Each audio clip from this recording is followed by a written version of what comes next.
بيضم 300 قطعه اثريه تقريبا، في 6 قاعات متقسم. طبعا قاعات، في قاعه العماره بتضم العناصر المعماريه اللي موجوده في منطقه اثار سقاره، وازاي التكنيك والميكانيزم بتاع العماره كان بيتعمل.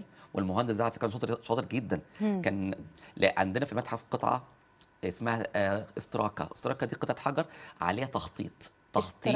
استراكا دي عباره عن قطع حجريه كان المصري القديم كان بيستخدمها، ويجيب الحبر الاحمر او الاسود يرسم عليها او بيكتب عليها. فطبعا المهندس امحوطب رسم الاول عنصر معماري منحني كده عندنا القطعه دي بارتفاعات، علشان يقدر قبل ما يحجر يبدا يشتغل في العنصر المعماري الحجري، يبدا ان هو يرسم الاول اكن مهندس درس في كليه الهندسه قسم عماره، وطلع بتقدير امتياز. بالظبط كده، واكتر من امتياز ممكن نديها له، لان يعني كده دكتوراه اصلا. لان النسب بتاعت هرم زوسر وابار الدفن والمقاييس والزوايا والدقه في النحت وكيفيه ان هو حول العماره النباتيه الى عماره حجريه.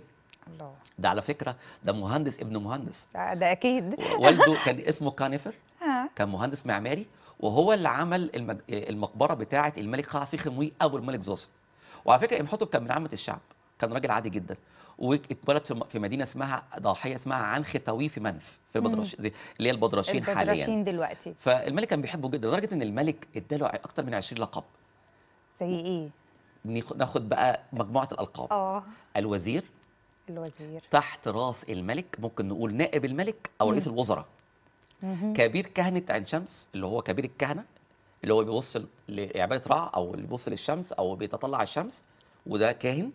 كبير النحاتين، الله، تمام. كبير البنائين، كان واخد القاب كتير، تمام. وكان حتى كتب في القاعده، عندنا قاعده في المتحف قاعده نادره جدا، بقايا رجل الملك زوسر، اقدامه دايسه على اعضاء مصر، وتحت قدام القاعده القاب المهندس امحوتب.